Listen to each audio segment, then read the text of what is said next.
Welcome back to another episode of Rock Boys Football Dill. One of the more exciting games that we're really going to see all the 2024 college football season going down in 6 days. Colorado heading on the road to play Nebraska, night game Saturday night in Lincoln, Nebraska. As a college football fan, it doesn't get any better. Now, we just talked about the Texas-Michigan game. I said that's one of the more exciting football games we'll see. I think there'll be more eyeballs on this football game Saturday night. There are going to be a lot of people tuning in. And I think one of my biggest takeaways here is, yeah, we saw this football game get played 12 months ago. Both of these teams are not only significantly different teams than what we saw 12 months ago, I think both of these teams are vastly improved from what you saw 12 months ago. Really excited to get into this one now. Before we do, and as always, number one and most importantly, let it fly in the comments section. The legitimate bad blood between Colorado and Nebraska fans. It's one of those rivalries that just make you love college football. So let it fly in the comments section. Whether you agree with the boys, whether you disagree with the boys, whether you're mixing it up with the opposing fan base, I think that's what makes college football the best. So let it fly in the comments section. Of course, if y'all do enjoy the content, consider subscribing to the channel. We're going to be talking a lot about this matchup over the next couple of days. And without further ado, let's get into this one. I have a really big storyline that I want to get into first, and this is this Nebraska offense going up against the Colorado defense that I thought was significantly improved from a personnel standpoint, especially in that second half. And you look at that Colorado defense coming out, making the second half adjustments. I was really impressed, specifically with their front seven line of scrimmage play. That was a North Dakota State team that wanted to run the football, be physical, and I thought Colorado, for the most part, really answered that call. Now, the biggest storyline in this football game is you go back 12 months ago, we talked about this same recipe. Can Nebraska run the football, be efficient, control the time possession, and kind of play the football game on their terms? That is still by far the biggest storyline in this football game. The one difference is Nebraska has the ability to punish you vertically down the field. You look at Colorado and how they played North Dakota State. It was, hey, we're going to walk our safeties into the box. We're going to play man coverage on the outside, and we're going to try to stop the run and have our defensive backs hold up. You look at Nebraska last year, they didn't really have the ability to kind of attack vertically down the field and create some of those explosive plays because they just didn't have the quarterback wide receiver play. I think the biggest storyline heading into this football game is not only did Dylan Raiola show that he can win at a very high level as a true freshman quarterback, but Nebraska has the wide receivers on the outside that can punish you as well. Colorado playing their man coverage and kind of putting bodies in the box to stop the run. My biggest storyline is, can Nebraska make them pay Saturday night working vertically down the field here? And you kind of said it. I mean, Colorado does have very good corners. Obviously, Travis Hunter, incredible game from him, incredible player. He's a freak. He does his thing. And then McKinney's also really good. The one guy I'm going to be looking for is Isaiah Nair. I don't think we've totally gotten to see a healthy version of Isaiah Nair pretty much for his whole college career. And yesterday, he looked really, really good. He was tracking the ball well. He was getting over the top really well.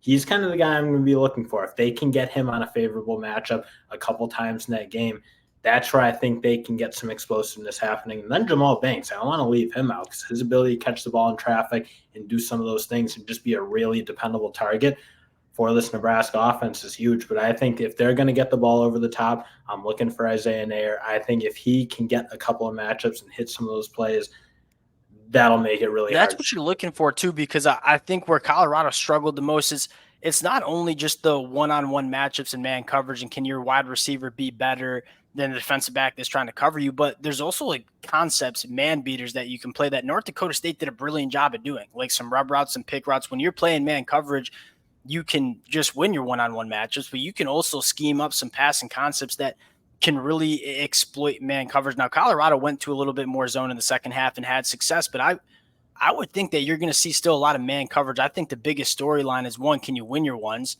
But more importantly, what can Nebraska do in terms of a passing game concept to really get after that man coverage? Well, and now, that's where I get into some of their secondary weapons, let's say. I mean, I'm thinking of guys like Ja'Cory Barney, the freshman. Carter Nelson had a couple of nice plays. Like, they have some guys who I think can win in more ways than they had last year, where they didn't really have those options. I think you got your guys who can win over the top. You have your Isaiah Nairs. You have your Jamal Banks, who's a really tough matchup in man coverage for any corner. And then you have your guys like Ja'Cory Barney, who, if you get a crack of space for him underneath, he's really, really dangerous. I think, again, you just look, I don't think Nebraska's going to change much about how they want to beat this Colorado team. And I still think, like, I think Colorado had good success against the North Dakota State team, but I don't think we shall conflate that to saying like North Dakota State's on the physicality level that Nebraska's on. That Nebraska offensive line is quite a bit better. I think the running back play is quite a bit better. So we're going to still need to see it. And Chidozie, Cokes, Dan I Hayes, like thought those guys Shedeur have been played really a good. phenomenal game for Colorado on Thursday night, and that's a difference maker on the inside of the defensive line for Colorado. I think you're right, though. The main thing's still the main thing. Like, you look at the recipe, I think the most crucial stat line that I'm looking at is say, hey, cover up the scoreboard, just show me time of possession and rushing yards. That's still going to be the most important factor, right? You look at how to best beat this Colorado team. It's control the time of possession and keep Shedeur Sanders off the field. Let's just be frank. He's one of the best quarterbacks in the country, if not the best. That passing attack is going to be electric. The best way you can stop him is just keep him off the field and let Nebraska play this football game on their terms. You noted it well. This Nebraska offensive line, I get it was UTEP, physically imposing their will. And most importantly, the running game was really efficient, right? They were able to hit a few big plays in the rushing game, but it was like the 6-yard chunks, the 8-yard chunks, the staying on schedule. That is kind of what stood out to me the most. And these And I running also backs, thought the depth their running back room stood out a little bit too, where agreed. they were running the ball much more physically. I mean, to have a guy like Dowdle, you still have Gabe Irvin, who obviously had a very good game against Colorado last year. I think the fact that they've built the depth up to really what a Big Ten running back room I think should look like, I think they can play their style a little bit better than they did last year when they really had to rely heavily on Gabe Irvin. And he might wear down a little bit because he was just, I mean, they play a really physical style of ball. They all run the ball really physically. I think the fact that they now have a deeper bench allows them to kind of sustain that kind of punishing attitude. If you're Nebraska, you want that game to look exactly how it looked for North Dakota State in the first half, where it was, I think I think there were more than double the amount of plays run than Colorado in the first half. The time of possession was much more than double. Like that's how you want this football game to look. And the problem for North Dakota State is they got away from that in the second half. Colorado ended up playing significantly better defense. Now, I actually have one more key. I'm interested to see the personnel groupings. Like, we know Nebraska wants to run a lot of 12 personnel. Colorado wants to stay in the nickel. Like, I think they look at their defensive backs and say, we want our defensive backs on the field. And so can Nebraska run with that 12 personnel, leaving Preston Hodge on the football field? That's probably another storyline because, again, you go to North Dakota State. North Dakota State played a lot of 12, even at some points 22 personnel. And Colorado stayed with the nickel in terms of the personnel. If Colorado does that again, can you really get after it in the run game? Flipping sides, you look at this Colorado offense, I think the biggest key is finding your matchups. Colorado's brilliant at this. They have 4 legitimate difference maker wide receivers. I think this is one of the most underrated wide receiver rooms that you see in the country. And Colorado was able to find those matchups against North Dakota State that were favorable. And when they had those matchups, they won and they won big. Can Colorado find those kind of matchups? And I don't know if the matchups are going to be on a guy like Tommy Hill, but you look at Malcolm Hartzog as that safety, played a little nickel, played a little bit in the box. If you can get a guy like Jimmy Horn or LeJonte Wester on someone like Malcolm Hartzog, who is not the biggest, not the fastest, to be quite frank. I think he's a very good football player for Nebraska, but if you get Jimmy Horn on a guy like Malcolm Hartzog in man coverage, can you make a difference, make him play, is probably one of the bigger storylines for Colorado on offense. And that'll probably be Colorado's recipe all year is like, Yeah, they're going to probe, they're going to try to find it because you kind of said it. They're going to go play 4 wide and they're going to go see if they can get that one matchup and try to do something explosive because you kind of said it. All 4 can do it. Shedeur is really, really good at pushing the ball down the field and not making a ton of mistakes while doing it, so they can play that kind of, I don't want to call it like all gas, no break style, but that is kind of pretty dang close, yeah. feels like how they're playing it. And then again, if you can find your matchup on a Hartzog, a Gifford, if they can get to that kind of spot, I think for the most part, Nebraska should be fine. I think their 2 boundary corners are very, very good players. But again, if you find that one matchup where you get Jimmy Horn running some like an over out across the field and you just can't keep up with him, that's what Colorado wanted to do last year. They kind of found that in the second half. I think they're going to try it again. I think the question for me is that offensive line going to hold up in the way it has to? Because I thought it looked a lot better, but I did think it was still a little bit shaky. North Dakota State still could get some pressure. And I look at a guy like Ty Robinson. He looked unblockable in that game against Utah. I was going to say, like, this Nebraska pass rush is different from North Dakota State. I think North Dakota State has a very tough physical front seven. You're going to get a different front seven from Nebraska. And I think the keys here, and one of the if there was something concerning for Colorado in that matchup, it was the lack of the run game. Like the offensive line, actually, I thought was all right in pass protection, but the run game was just not great, right? You look at 2.6 yards per carry against North Dakota State. But one of the biggest storylines here is Colorado staying on schedule. Now, that doesn't always need to look in terms you are such a one-dimensional offense in terms of, hey, we're just going to throw the football a ton and not really keep the defense honest in terms of stopping the run. I think it's really hard when you go up against a defensive line that's as good as Nebraska. And so whether it's a quick game, whether the quick game, Shedeur getting the football quick in space, kind of an extension of the run game, or just the run game taking a step from what we saw on Thursday night, that's a massive storyline because you look at something that I think Colorado wants to definitely avoid, those third and long situations where you get guys like Ty and Nash and Jamari Butler pinning their ears back and getting after Shedeur. That's something you want to avoid all football game. How do they stay on schedule, whether it's the run game or the quick game? That's going to be something I'm looking forward to. And that was something that I frankly, I think Colorado, they were able to do it against North Dakota State for the most part. There were obviously a couple drives, so they were able to stall them out a bit. But for the most part, even Colorado was kind of hitting their plays down the field. We don't really – I still think we're looking for what is their identity to kind of probe and march down the field really consistently. And against far inferior opponents, I know Shedeur can just rip those teams up. He can get the ball out quickly and on time all the time. But again, when you play – like when they'd play a UCLA or some of those really, really good defense that they'd play, I think Nebraska's starting to work their way into that sort of group.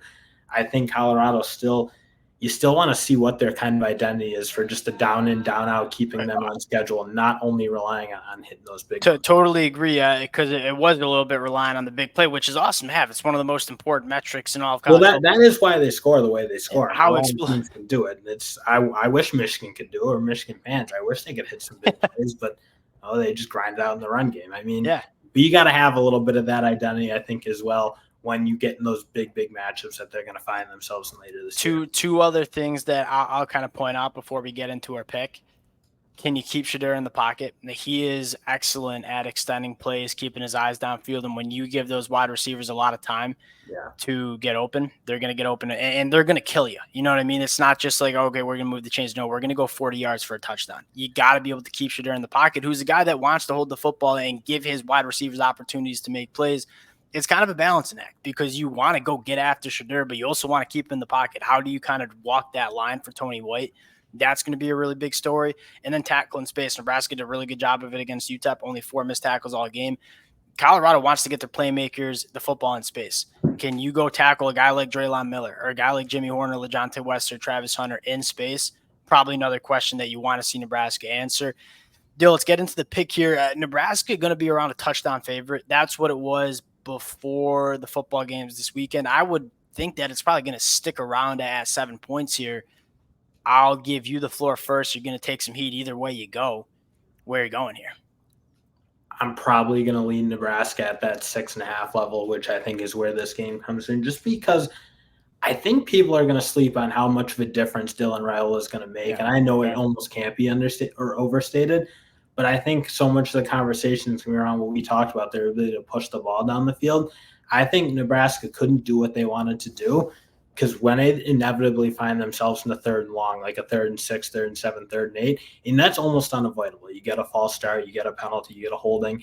You're going to find yourself in those in a couple of drives, and that would always kill their drive. I think Dylan Raiola's ability to make some things happen and extend drives, I think it'll turbocharge Nebraska's ability to really just pound teams into the ground. I think that's going to be slept on. I think they have that now. I think that gives them really good. Nebraska was dead in the water last year on third down. So you have the ability to just up that third down percentage by 10 to 15%, which would just put you average. It's so big in terms of controlling the clock and time of possession. That is a really big point. Dylan, I'm gonna go Colorado here. Now I with 6.5 points. You look at Colorado, I still think that what we just saw from Shedeur Sanders, he's one of, if not the best quarterbacks in the country.